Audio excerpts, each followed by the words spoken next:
Hi everyone, welcome to Anna with Plants. My name is Anastasia and thank you so much for joining me for another video. I feel like it has been a long time since we've done an old-fashioned repot and chat. I have been trying to do one each month for you guys since that is what you said you would like to see more of, and I missed the month of May. So it's been about a month and a half since we repotted anything together and just kind of chatted about stuff. And if you are new to this channel, then welcome. We do a lot of repot and chats on this channel. So if that is something that you're into, then you have found your people. There is a little bit of structure to this repot and chat. Before we dive into it, it's going to be a little bit of a mishmash between a Q&A. You guys gave me some questions. I have some topics that I kind of want to talk about.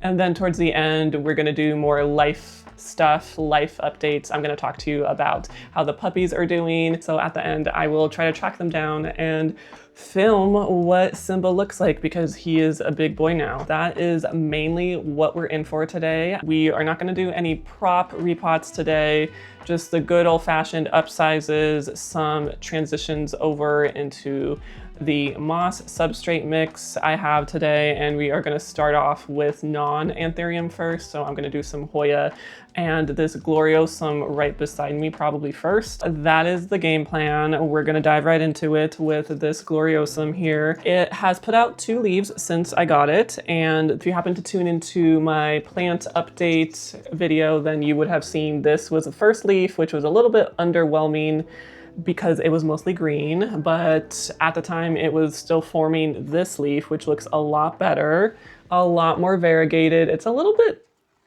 wavy. I'm not sure what is up with that. And it's already working on another leaf. And as you can see, it is crawling right out of the pot. So I should have repotted this a long time ago, and it's very, very well rooted, as y'all can see. So we're doing that in this video today. This is the upsize that we're gonna do. So probably a good upsize. It's gonna allow it some more room to grow. This is probably the biggest of these square containers that I received from Bashma. If you guys don't know, Bashma sells really great plant supplies, and her website is Your Happy Plant. I have a code for 10% off. It's Anna10.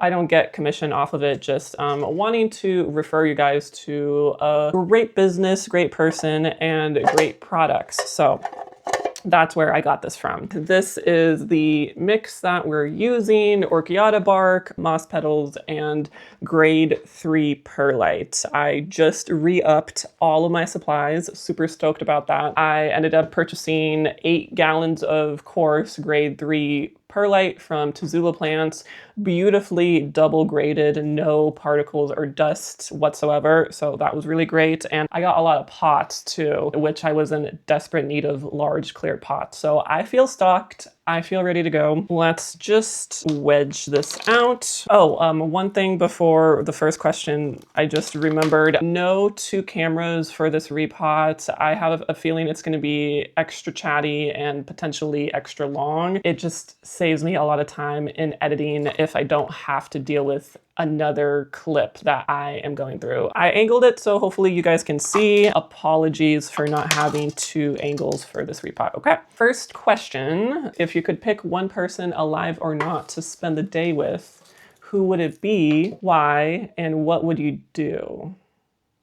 Let me think about this one. I actually didn't prepare my answers ahead of time. I would pick not alive, just because why not make it a little bit more interesting. My first inclination is to say Anthony Bourdain.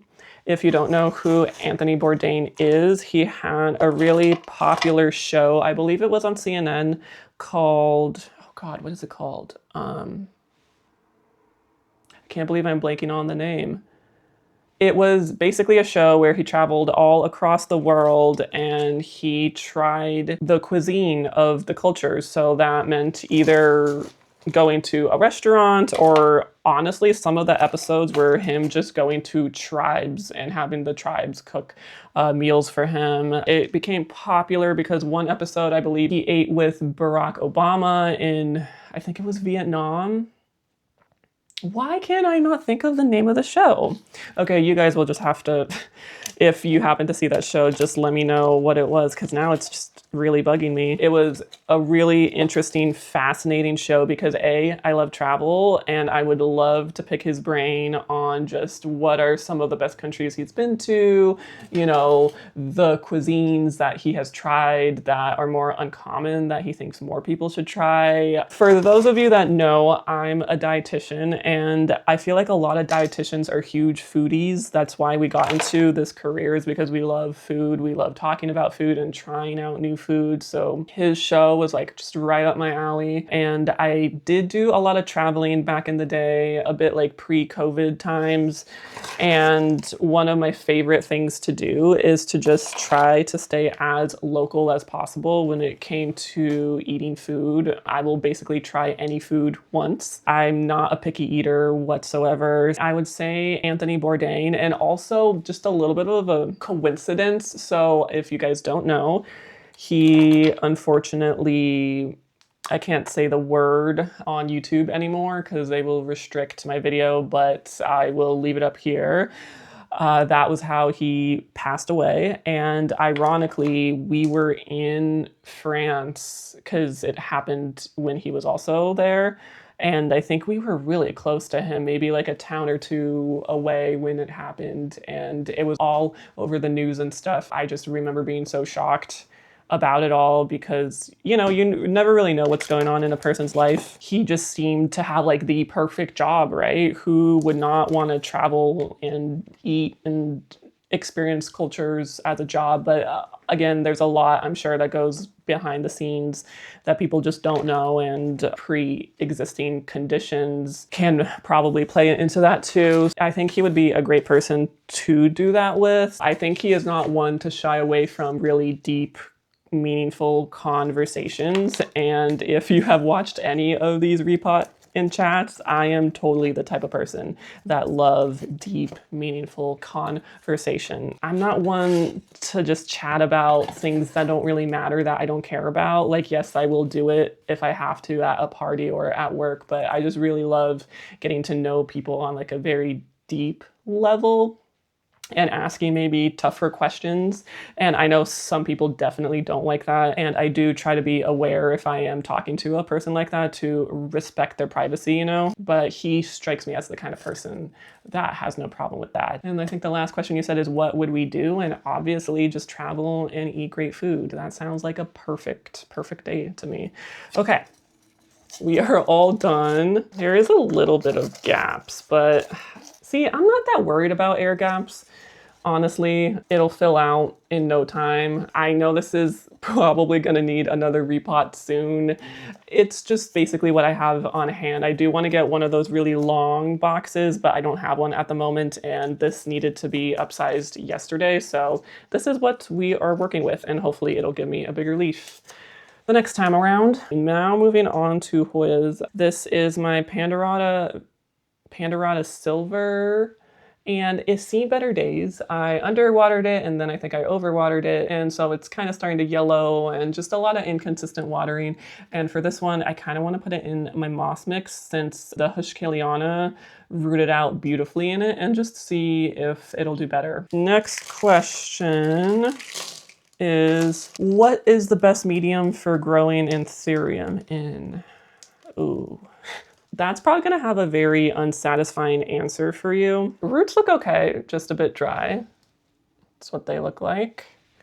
Just gonna try to get most of the tree fern off of them. This container is gonna be more its speed. Best growing medium for anthurium is gonna be largely dependent on your watering habits and your environment. So the correct answer to that will vary person to person.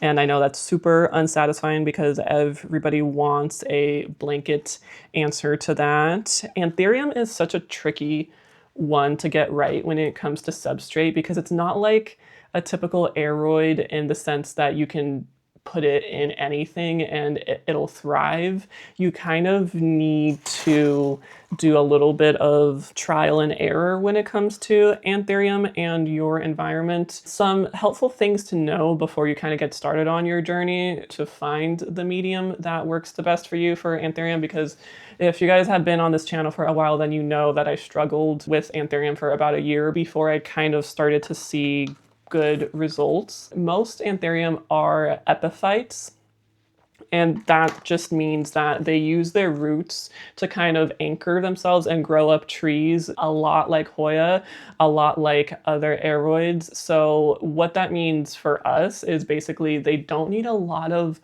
substrate around their roots to do well. How I interpret that and why me realizing that was a game changer for me is because you don't need to pack in the substrate for them. They like a lot of space and air flow around their roots. Their roots need to be hydrated, ideally at all times for most anthurium. But you also kind of have to pick a medium that lets air pass through it and isn't so tight and compact, is what I've experienced to work well for me. And I know that people grow anthurium in really tight substrates. And when I say that, that is like pon, that's like kind of heavy and compact, and they do well and great with it. And I think they just found a way that the pon, for example, works well with what type of grower they are, their environment, and how often they water. While that isn't like a hard and fast rule, I don't think there are really any hard and fast rules when it comes to houseplants and growing. That's kind of like a good beginner base to start off with, is maybe start off with a substrate that is a bit more chunky, that allows air and water to pass through more easily. That was kind of how I landed on what I'm using now for my anthurium. Before I get really sidetracked, this is all repotted into the moss mix, so we'll see how she does. Same thing for the next couple plants. I'm just going to get it out of the tree fern pond mix and into this substrate over here. So this is NAP01, I believe. This is a hoya I got last year when I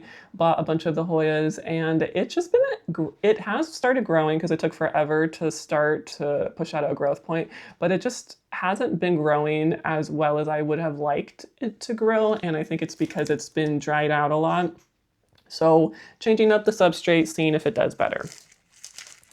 I'm gonna probably try to answer your question a bit better because I know that's really unsatisfying to hear. You will find people that will grow anthurium beautifully in 101 things under the sun. Just pick something that you think will work. So if you don't have time to water, maybe try passive hydro. I do have a passive hydro guide if you guys are interested. Like, I still get comments on that video, even though I made it over a year ago now. I think some people found value in it. I'll go ahead and put it up. A lot of people grow it in passive hydro and pon, for example, if you kind of want to go that route. If that whole journey kind of scares you and you're not really concerned about the watering aspect so much, but just wanting to grow in a more, I guess, natural substrate, or organic, I should say, I am going to put this one in this one. This is just what the roots look like.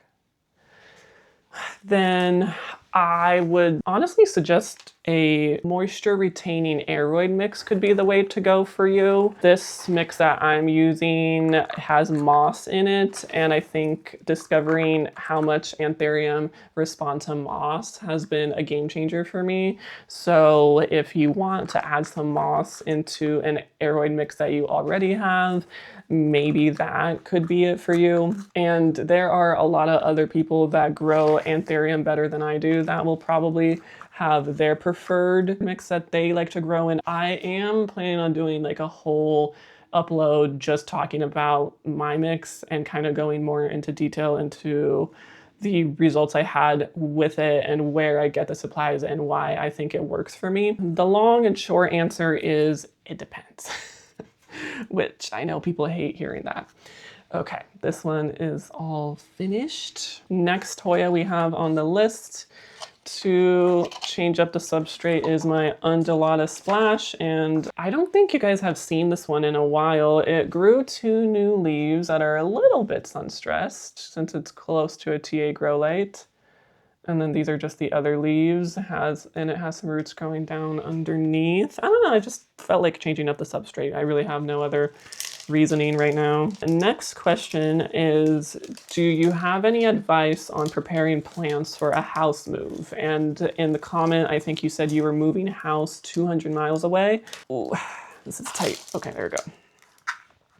Ooh, 200-mile move. My move was a lot shorter than yours was. Well, we did hire movers, but I personally moved all of my plants, and I'll just kind of tell you how I did it. We only moved maybe like 20 miles away, so it was not a long move whatsoever. I bought a lot of those IKEA bags, like the really big blue ones, and I bought that floof that people use to ship plants, and I basically packaged them like they were going to be shipped. So I put the floof around the substrate, I taped over that. If they happen to fall over, then the soil isn't going to get all over the place. I did that for every single plant, and I know that is time consuming, but I didn't want to have to deal with the cleanup and the headache later, so that's what I did. And then I put all of the plants into the IKEA bags. Some I put into boxes, it just kind of depended. And then I just packed up my car with all of the plants. I did have my friend help me out, so there were 2 cars, and I think we just had to do 2 trips. Yeah, I want to say 2 trips, and that was enough. And that was how I moved my plants. And I think around that time I was nearing 200 plants. So it was a lot. It was a lot. Moving with a large plant collection is one of the worst things about the hobby, arguably. For a 200-mile move though, I'm guessing you're hiring some kind of truck to move everything. If you are driving 200 miles, then maybe you would want to transport some of your high-valued, highly prized plants yourself if you don't trust the movers in the truck to do it for you. I would just say do the same thing that I did, but just pack it into a truck. And because it is a longer move and it might take a day or so, then I would suggest you to water all of the plants before you pack them up. Just make sure that they're going to survive the journey and not be dry. Pack up the soil so it doesn't move, put some floof around them, and try to just put them either in bags or boxes. Okay, this Hoya is actually surprisingly really well rooted. Look at all of those roots. I accidentally took off some of them, but that's fine. I'm actually just gonna reuse the Gloriosum container for this one. The next question is, if you could only have one genus of houseplant, what would you choose? Y'all are laying lower questions on me. That is rough because I know a lot of people watch me because of my Hoya content. And I would have loved to say Hoya. I really would have, because I do. I love Hoya, but I'm gonna have to go with anthurium because there's just a lot of variety. Although Hoyas do have variety, I think anthurium, you can breed with them. Each one is a little different. There's just so much variation in anthurium. They do pose a little bit more of a challenge in terms of care, which I didn't like, but then now I've grown to appreciate. Yeah, I think I would pick anthurium if I could only have one genus.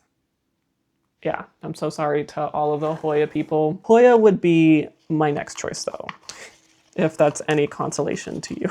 We have it repotted in here, looking good. Actually, you know what? I think I want to do a trellis on this one. I did bring some trellises with me and some clips. I came prepared for a change. These clips and this trellis is from Bashma as well. I think one of my most common questions I have on my videos are where I get my plant supplies from. Every single time I upload, there is at least one question asking about where I get my stuff from, and I am very tempted to just film everything I use for the plant hobby. So it'll go all the way from pots, nutrient solution, my water, anything I use for Hoyas, anthurium, gadgets, all of it, just so it can be there to reference in the future. So let me know if you guys would be interested in seeing that. I might also include like things that I have tried in the past that just didn't work for me either, because I have tried a lot of stuff that I just didn't really vibe with. That might be an idea of what to film in the future. I'm gonna loop this around. This vine might die, but we'll do the best we can. Still have it pointed upwards. Okay, I think that looks better here. This is my undulata. All done. I really hate the feel of dry tree fern on my hands. There's just something texturally about it that just really gives me the ick. I did kind of have a topic that I wanted to talk about. Let me go on to the next plant before I talk about it. So this is my Hushkiliana, which you might have seen not too long ago. I dropped this plant very tragically and sadly. I kind of want to get it into a different pot, one that's a little bit taller, because I feel like why one of the plants in here, because I think there's 2 or 3, I forgot how many there are in here. I think the reason why one of them isn't rooting is because it just needs to be deeper in the pot, and this pot isn't the deepest. So I kind of want to change that out and just see if I can get this all to root, because right now only this part is rooted in here. So that's what we're gonna do. We're gonna repot it again, so sorry, and talk about something that I've been ruminating on for a while. Maybe something like this. Although I usually use this for anthurium, I think this might work because I don't have, do I have a smaller size? Let me see. This is a smaller size, but I don't know. Let's just assess the roots and make the decision. And I think I also want to clean this plant up a little bit because there's a lot of like yellowy dead leaves that I want to get off. So back to the topic at hand. I've been shying away from, and I don't know if any of you guys have noticed, my guess is no. I've been shying away from educational content on this channel, and it's both a relief, but also kind of not a sore spot, but every once in a while I'll have this like urge to do another passive hydro video. I think that one still brings in new people to my channel, and I just in a way feel bad that people subscribe because of that video and then they realize like all of my newer content really doesn't focus on teaching people things like that anymore. Oh, this one actually started to root. You can see, hopefully, all those white roots on here. There's hope for this one yet. Oh, and I wanted to show you guys too, the rooted part of this plant. Not only has it been growing leaves, it has been flowering, and the flowers are open.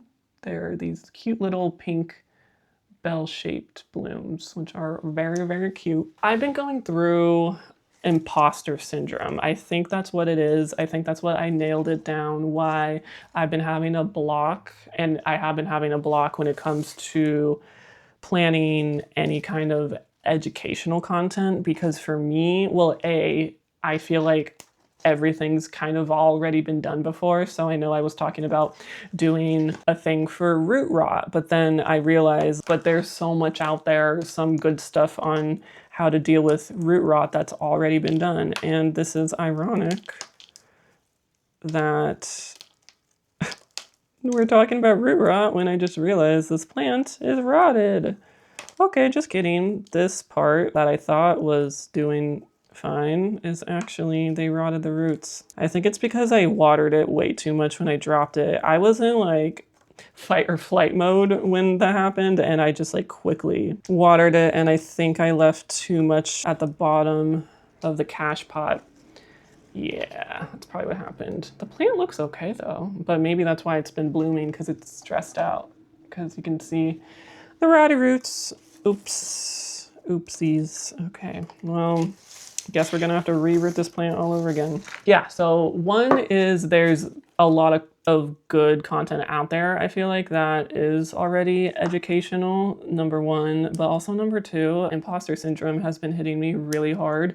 And I know this is a me problem. I also got hit with imposter syndrome really hard when I graduated from school, passed my dietitian exam, and actually started a job as a dietitian. You know, I had these people, these patients and their families asking me in the hospital these questions on what they should do and they should eat after they had like a heart attack or a stroke or uncontrolled diabetes. And I had like such a weird time providing nutrition education to these people and their families, because part of me was like, wait, I was like a student not even that long ago, like a couple months ago or this year, you know, I had such a block giving people my expertise on something, I guess, even though I was quote unquote an expert, since that is what I got my degrees for and why I studied all those years, is to be able to do this. I kept telling myself, like, why are you more qualified than anyone else about what people should eat, which is a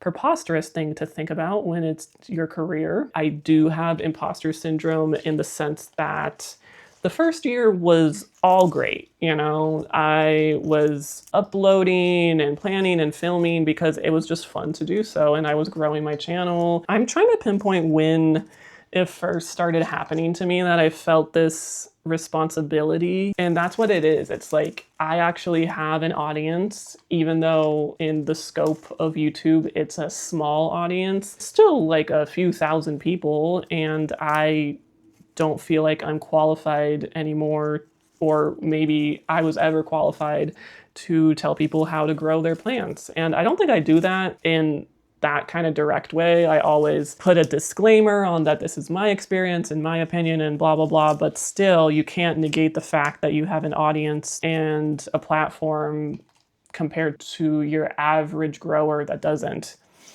And I think it's been really messing with my head. I'm not qualified to do this, so I don't know. But then when you think about it, okay, so are the only people that are qualified people that have degrees in this field? You know, I think experience in growing houseplants also goes a long way. This is the loop that I find myself caught in. I keep telling myself it's not that serious, it's just plants, you know, just give your opinion and just make sure people know it's your opinion. But then another part of me is like, but do you really know anything? And I keep going back and forth again and again. And I think this is why I've been having such a hard time making educational content this year. Oh, I also need clips, which I think I brought too. Oh yes, I do. If you guys never seen these before, I'm sure you have. These are just some plant stake clips, and these are from Bashma as well. They have her logo on it. It's been weird times up in this noggin of mine this year when it comes to my channel, because I'm very proud of it, but at the same time, I am taking it more seriously than I did last year, and I don't know why. I really can't give you a clear answer on why I feel like an imposter, but I do. Speaking about the passive hydro video, I am lucky in the sense that I like very rarely get negative comments on this channel. It's really few and far between, and I'm kind of grateful for that. But that video has the most negative comments, I think, out of any of my other videos, and it still gets negative comments because it keeps, I think people just Google it. It happens to pop up for people still. I just have a lot of new people that don't know me and stuff and go to this channel, and just most of those negative comments that I've gotten on that is basically on the length of the disclaimer I put. I think I didn't get into the actual content of that video until like 4 minutes in or something, and then people were just crying about it in the comments. I think I had like over 5, maybe more than that now, of people just complaining, why do plant tubers make such long intros? Fair point, okay, I did make that disclaimer just so people wouldn't be like, oh, why do you feel like you're entitled to give your advice on this topic? But then I got more hate on, okay, just get into the video, like we're bored already. So this is just a lesson in how you can never win on the internet, and I still get those comments rolling in on that video specifically. It's quite funny. Took a little bit of a break. Camera overheated because I was charging the camera at the same time I was filming, which now I know that is what's gonna happen. I really don't know what we were talking about before. I'm so sorry, I totally spaced. But we do have to get some anthurium out of the way. We're gonna talk about life, personal stuff at the end, and finish it all out because my stomach is grumbling and you guys don't want to see me when I get hangry because I become a different person. We're gonna tackle the plant that has the most need of a repot today, which is this guy. This is a FTG, so it's Fairchild crystallinum crossed with a Dorito port. So both of the parent plants are very flat plants, and that is why this plant looks the way that it does. This is the newest leaf. It did get some color on it, but it did go down in size, and that has to do something probably about the root system and in desperate need of a repot. So that is what we're gonna do today. Oh, before we get into the life thing, I do wanna talk about one other thing about the channel. So the floating shelf project is well underway. Hopefully by the end of June, I will be able to put the shelves up. So I was faced with a decision on if I should just buy the floating shelves as is from somewhere or if I should custom order them. And I really wanted a live edge floating shelves. That look, I really love it, and it would look so great on that wall, and that was really my hope. And unfortunately, live edge wood for a floating shelf, especially with the sizes that I needed, was going to be quite expensive. So I thought about, you know, cheaper options. I found some live edge floating shelves on Amazon, and they weren't really live edge in the sense that they had been kind of like shaved down, and they didn't really look as good and as rustic as like a real live edge shelf did, but they kind of gave the effect of it, and the reviews weren't too bad. I really thought about it, just doing it that way, because it would have been cheaper. Not cheap. It still would have cost like almost $800 just for the shelves. If I'm spending that much money, you know, I might as well just try and see if I can get like the real deal, custom made, and also support like a small business, because, you know, Amazon, they don't really need that money at the end of the day. I contacted a shop on Etsy that does really great work in terms of wood, and the owner is super nice, and I kind of gave them the idea that I had in my mind, and you know, we decided on a wood, and he gave me the price, and it was eye-wateringly expensive. That is the beauty of having a channel and of having you guys, you know, tune in to support me by watching, because I get to save the AdSense and the money I get from sponsorships and commission links, you know, all of that stuff adds up. And so even though the price was expensive, I had enough saved aside that I could fund the shelves just on the income I get off of YouTube. I could pay for it the vast majority on my YouTube allowance, I guess, if you want to call it, since everything I make on this channel, I just put back into the channel. I don't really keep it for myself. Yeah, that was what I decided to do. So I am so excited. I'm gonna go ahead and pop up some of the photos he sent of the wood that we're gonna use, which is the hickory wood. You'll kind of get the gist of what the shelves are gonna look like. The lead time is about 2 to 3 weeks right now, and I had just placed the order this week. So my guess is, I'm so sorry if you hear my stomach, because it is going wild. Hopefully by the end of June is when I will get the shelves and be able to put them up and everything. I'm still debating on hiring a person versus doing it myself, because I've never done it myself, and I'm kind of scared about that. We'll see. TBD. Just really excited that the project is actually happening, and it's gonna look so good. I already know. Okay. This is what the root system looks like. Very long indeed. I think we're gonna do a really big upsize with this. I think it can handle it. Let's look at the pots I have in front of me. I think I'm gonna put it in this. Yep, it's about a 6-inch tall one. With that update out of the way, let's talk about some life stuff. Well, first of all, before I spiel on about myself, hope you guys have been having a wonderful spring. It is about to be summer, and boy, don't we know it over here in California. We've been having some heat waves, that's for sure. In terms of the wedding, because I got engaged, if you guys didn't know, last November, and we were toying around the idea of doing the wedding this year, and we were gonna elope. I think that was like the last thing that I told you, was we decided on eloping versus, you know, having a big wedding, which we felt really good about. We have decided to push that date back to next year, fall time, because we got a new puppy. I kind of knew when we decided to go on the puppy journey this year that a lot of the plans that we had were gonna have to just be put on hold, because getting a second dog is like a whole other financial responsibility, which we fully knew that was gonna happen, and we had to adapt and adjust. We feel pretty good about this.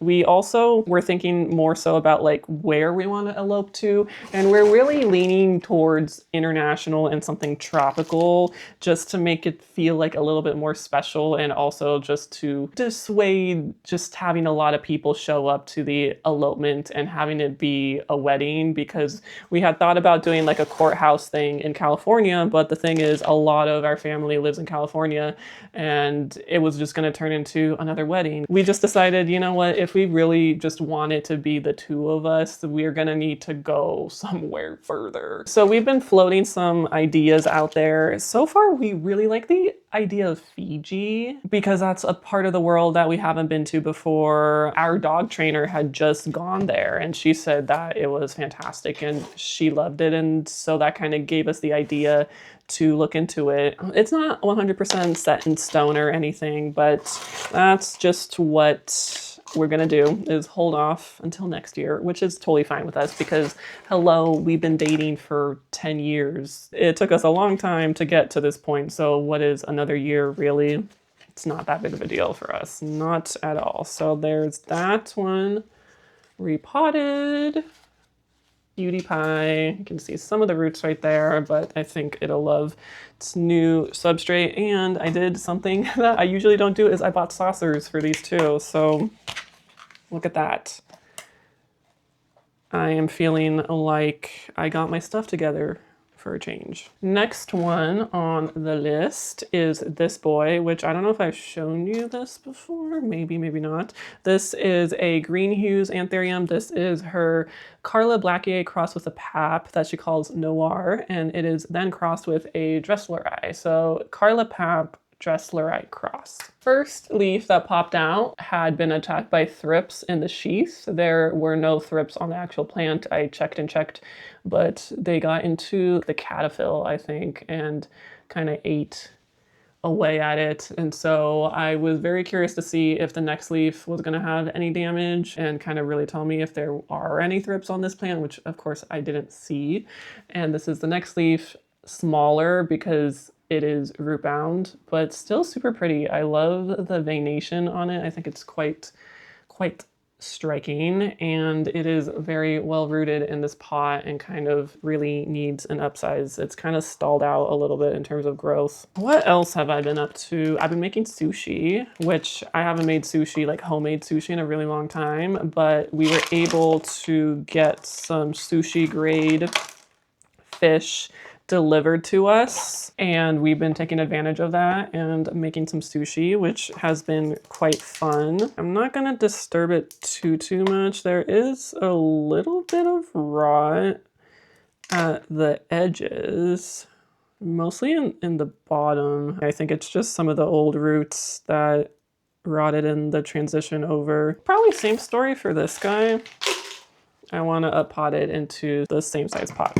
So I've been doing that, making some sushi. That's been really fun lately. I really want to start a garden this year, you guys, and I think it's too late. Is it too late to start a garden? I live in California, kind of off the coast. I think what's my gardening zone, like 9B or something. One thing that I don't really talk about this channel is in our previous house that we rented before we bought this home, we had like a little bit of some land that we were able to have a cute little garden, and I really missed it. I grew so much squash and tomatoes. Those are my two favorite vegetables to grow. Homegrown tomatoes are just unbeatable when it comes to store-bought. You can't get the same flavor, the same experience with a store-bought tomato than you do a homegrown tomato. And I think tomatoes are some of the plants that aren't quite that difficult to grow. They're pretty hardy. They do get quite a bit of diseases on them. That is one downside of them, but I think it's too late because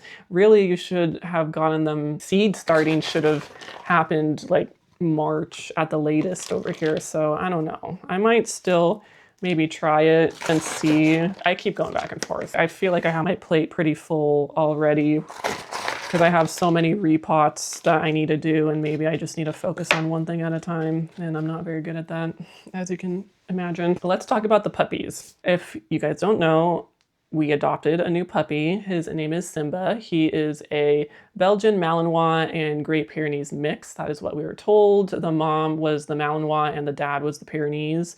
And we both got to see the dad and the mom when we got the puppy. We really want to do a DNA test because I think he has some healer or like some cattle dog in him, because his paws and the tail really look like a cattle dog or a healer. Let me tell you the story of how we got him, because it was actually quite wild. That's good. That is all done. We got a HU King of Spades. This was a Cartel Down import from a while ago, and it just was growing so funky, really giving me misshapen leaves, not having the bestest time, but finally it gave me a new normal leaf, which I was so shocked to see, and it is round. So cute.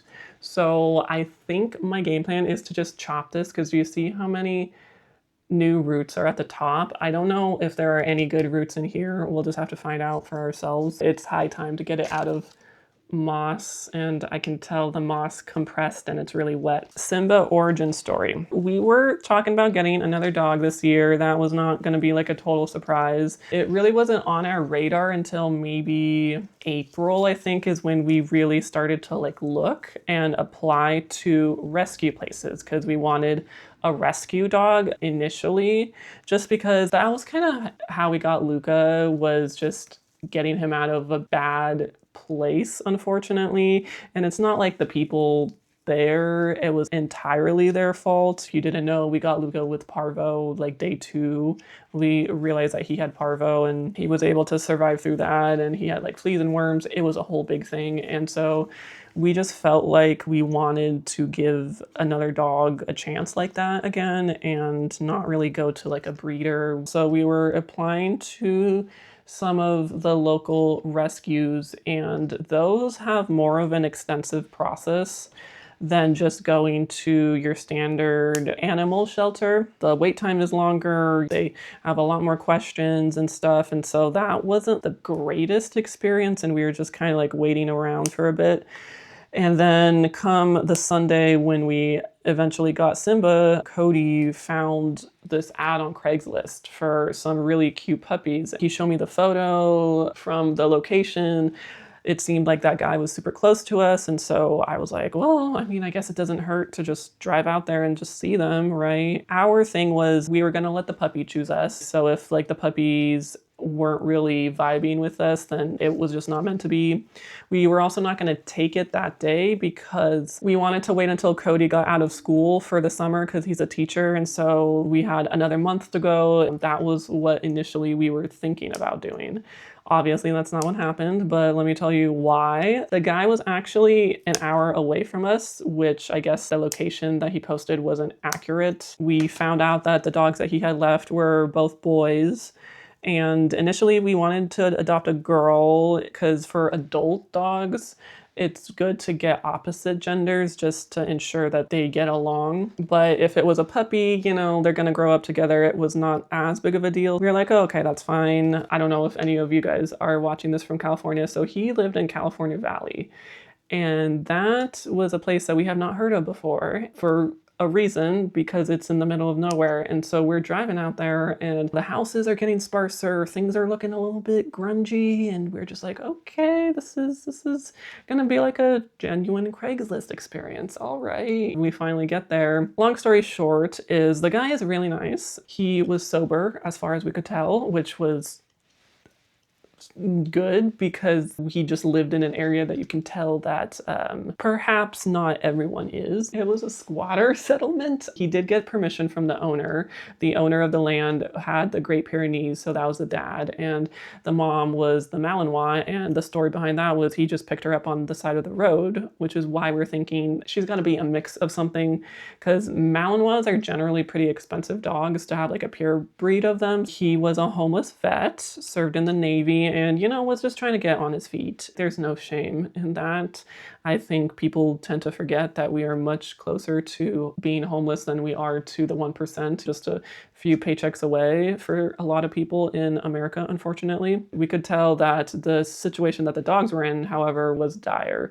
3 in the litter had already passed away because they didn't latch to their mother, and he didn't have a working car. He lives in an RV, and he does have a car, but his car, he, I guess, hit a wild pig, which those are out there, and his car doesn't work, his RV doesn't work, so unfortunately, the puppies that didn't latch to the mother passed away. And then he was also talking about how there were coyotes that like will go around the fence, and so that's what he was trying to protect the rest of the puppies from. The dogs were just not in good health. The mother was skin and bones, which is normal, you know, because she's feeding, but not to be that skinny. The puppy that we ended up adopting, Simba, just plopped in my lap and started giving me kisses and, you know, was very, very attached to us from the start. He was just staring up at me at those puppy dog eyes. I couldn't leave him there. We couldn't leave him there, and unfortunately not in those conditions. And so we decided to take him right then and there, which was not part of the plan whatsoever. Just driving back, I was like, oh my God, this is happening. This is actually happening. Obviously, the dog didn't have any shots, and we were going to bring it back in a home where we weren't concerned about parvo being in the home since it had been a year since Luca had parvo, but it can survive in the ground in our backyard for that long. And so we were like, oh my God, we can't let the dog outside. It has to be inside. I actually ended up just chopping off a lot of the roots that were rotty, but let me show you what we're working with.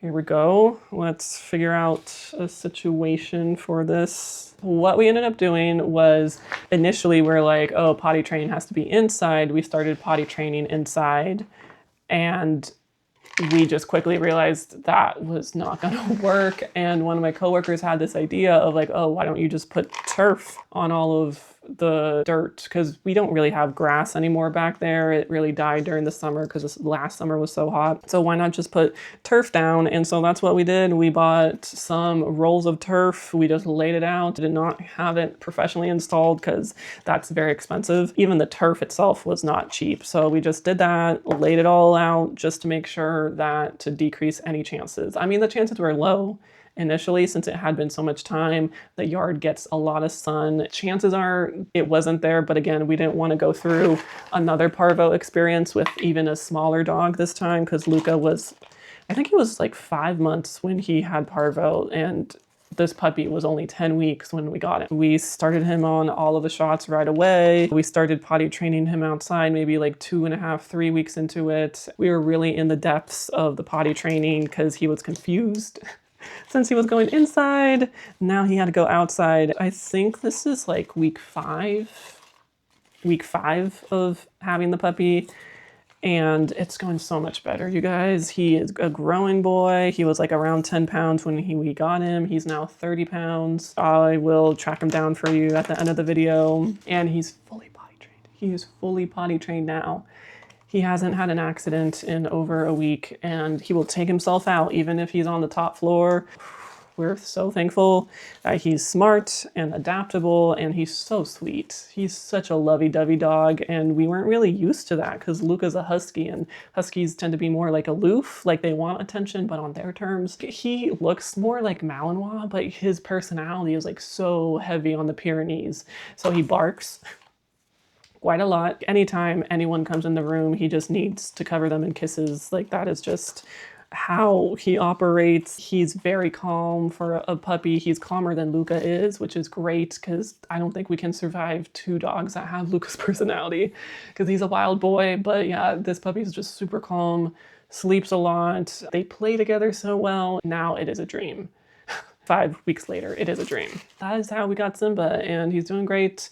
We're about to get the 3rd and last round of shots because he's almost 4 months old and just a happy, growing, loving boy. Okay, we are all repotted. This is the Hue King of Spades. I have no idea how long I have been filming for, but I want to show you 2 things before I go. One being the caudata is blooming again, and so I want to show you because there's 2 blooms, and they're so cute and fuzzy, and who doesn't want to see a cute hoya bloom, am I right? And then I will go find the puppies who are definitely asleep and show you them, and we will call that a good repot and chat. And it's the caudata bloom. So this one just opened, and isn't she so pretty? Oh, they're So fuzzy and cute. I can't get over it. That one, and then this one, which had bloomed before. I think this one was the picture that I showed you guys, if you happen to tune in to that video. This one's a little bit harder to show, but so cute. So those are my caudata blooms. Now let's go find the puppies. Here's little Luca. Doing a little stretch, saying hello. They're very tired. He ran a lot this morning on the walk. Very sleepy boy. Let's go find Simba. And Simba is another sleepy boy. Oh, look at this cutie patootie. Cutie paws. They have a very interesting pattern that looks a lot like a healer. Excuse the dirty floor. We just had the cleaner come by last week and it's like she never came. This is the reality of having two dogs. Look at how big he is. I just can't get over how big he is. Oh, sweet man. I really don't want to disturb him too much because they're both really, really sleepy. So that's it for me. I hope you guys enjoyed this repot and chat. Hope you guys have a lovely day and I will see you in the next video. Bye.